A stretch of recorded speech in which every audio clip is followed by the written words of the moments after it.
வாருங்கள் தமிழ் சினிமா ரசிக நெஞ்சங்களே, இன்றைக்கி நாம் பார்க்க போகிற இன்ட்ரெஸ்டிங்கான வீடியோ யாரை பற்றி? தொடர் தோல்வியால் பறிபோன வாய்ப்புகள். என்னையா கேட்கும் போதே பயமாக இருக்குது. ராசியில்லா நடிகையாக மாறிய விஜய் பட ஹீரோயின் தற்போதைய நிலை. வாங்க அது யாருன்னு பார்ப்போம். தெலுங்கு சினிமாவில் டாப் நடிகையாக திகழ்ந்து வருபவர் நடிகை பூஜா ஹெக்டே. இவர் நடிகர் நாக சைத்தன்யா நடிப்பில் வெளியான ஒக்க லைலா பாரோ என்ற படத்தின் மூலம் கதாநாயகியாக அறிமுகமானவர். இதன் பின்பு தமிழில் முகமூடி படத்தில் அறிமுகமானார். அதன் பின்பு தமிழில் வாய்ப்புகள் இல்லாமல் போக தெலுங்கு படங்களில் கவனம் செலுத்தி நடித்து வந்தார். அப்படி தான் இருக்கணும். பிறகு மீண்டும் தமிழில் வாய்ப்புகள் வர ராதேஷ்யாம், பீஸ்டு, ஆச்சாரியா உள்ளிட்ட பல முன்னணி நடிகர்கள் படத்தில் நடித்தும் சரியான பெயர் அவருக்கு அமையாமல் போனது. என்ற பசுபதி என்ன சொல்லிக்கிட்டு இருக்கிற?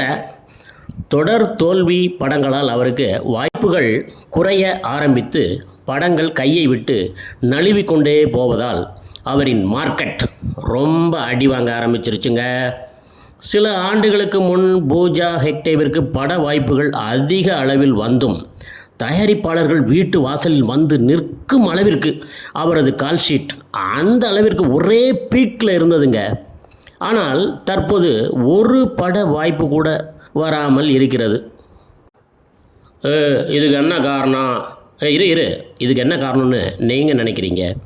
நம்ம பாஷையில் சொல்ல போனால் நேரம் சரியில்லைங்க. என்னங்க நான் சொல்கிறது சரிதானே? இதுக்கு மாற்று கருத்து ஏதாவது இருந்தால் கொஞ்சம் அப்படியே நம்ம கமெண்ட் பாக்ஸில் போட்டு விடுங்க சார், ப்ளீஸ். சார், இப்போ தான் நம்ம கிளைமேக்ஸ்குள்ளே போக போகிறோம். ரொம்ப பில்டப் பண்ணாத, மேட்ருக்கு வா. அவர் நடித்த 17 படங்களில் 10 படங்கள் மட்டுமே பாக்ஸ் ஆஃபீஸ் கிட்டில் ₹1 இல்லை, ₹2 இல்லை, 100 கோடி வசூலை ஈட்டியது. ஆனால் இப்போது வீட்டிலேயே முடங்கியிருக்கிறாங்க.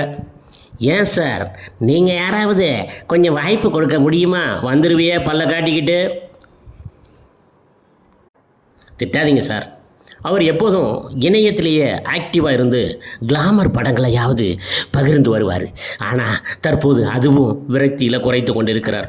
ஆமாம், அப்புறம் ஏமாத்தமாக தானே இருக்கும்.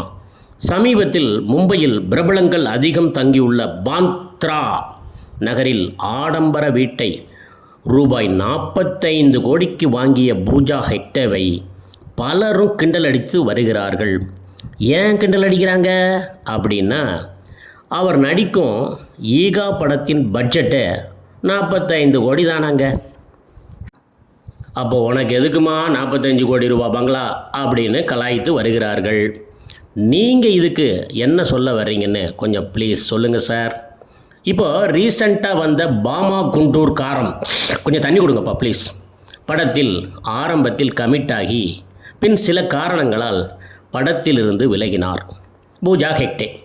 அதற்கு என்ன காரணம்? உடல்நல பிரச்சனை. அது மட்டும் இல்லாமல் ஹீரோயின்களுக்கு முக்கியத்துவம் இல்லை. இப்படி படத்துல எல்லாம் நடித்தா திரையுலக வாழ்க்கை முடிவுக்கு வந்துவிடும் என்பதாலையும் அப்படத்தில் நடிக்கவில்லையாங்க. என்னம்மா இப்படி பண்ணிறீங்களம்மா? சார், தற்போது இளம் நடிகர் சித்து ஜொனலை கட்டாவுடன் இயக்குனர் நந்தினி ரெட்டி இயக்கத்தில் ஒரு படத்தில் கமிட் ஆகி இருக்கிறாங்க சார். முதலில் பூஜா ஹெக்டே ரோலுக்கு நடிகை சமந்தாவை தான் தேர்வு செய்து இருந்தார்கள். சில காரணங்களால் சமந்தாவால் முடியாது என்பதால் பூஜா ஹெக்டே கமிட் ஆகி இருக்கிறார். இந்த படமாவது பூஜா ஹெக்டேவிற்கு சரியாக அமைந்து மார்க்கெட்டை அதிகரிப்பாரா என்ற கேள்வி எழுந்துள்ளது. ராசியில்லா நடிகை என்ற பெயரை உடைப்பாரா என்றும் ரசிகர்கள் எதிர்பார்த்து வருகிறார்கள். ரசிகர்களே, நான் உங்களை இப்போ ஒன்று கேட்குறேன். நம்ம பூஜா ஹெக்டேவுக்கு வாய்ப்புகள் அதிகரிக்கணுமா வேண்டாமா அப்படின்னு ரஜினி ஸ்டைலில் உங்களை கேட்காம பணிவாக கேட்டுக்கிறேன். இந்த வீடியோ பிடிச்சிருந்தா மறக்காமல் சப்ஸ்கிரைப் பண்ணி வச்சுக்கோங்க.